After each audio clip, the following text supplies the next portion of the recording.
Greetings everybody, myself Sana Bilal from grade 9th is here to present the model of working factory. The efforts are not made by only me but also my hardworking team members, namely Abrar from grade 9 and Mudabira from grade 7.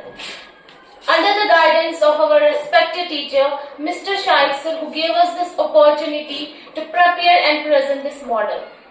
The purpose of this model is to spread awareness about the pollution released from the factories. The pollution is increasing day by day. It's killing our earth, causing global warming and also damaging the ozone layer.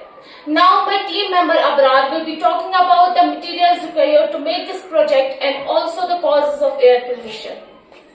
Materials used to make this project are water tanks, cardboard, sheets and colors, etc.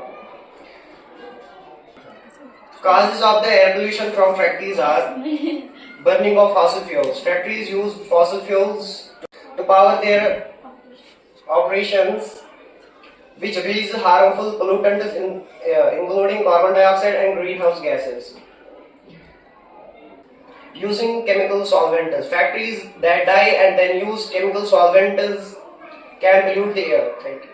As the use of factories is increasing day by day, the pollution is increasing to its high levels.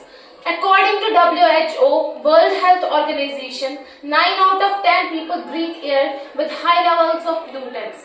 The WHO also estimates that 7 million people die each year due to air pollution.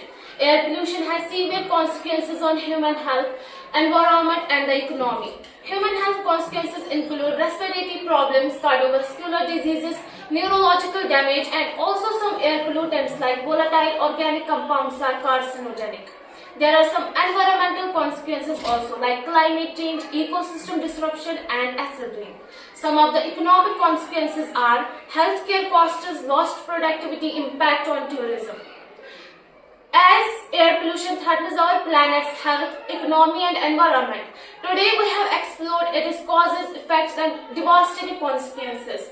To secure a healthier future, urgent collective action is necessary. Now our another team member Mudabira will be talking about the reduction of air pollution. As we see, air pollution has many impacts on humans, environment and the economy. It needs to be reduced. There are various ways through which we can mitigate air pollution, like increase energy efficiency, electrified transportation, implement pollution control, track and monitor pollution. In the conclusion, clean air is a basic fundamental human right. Our choices today will shape tomorrow's world. So let us breathe in cleaner and healthy atmosphere. Small acts Multiplied by millions of people Can transform the world. Thank you. Thank you.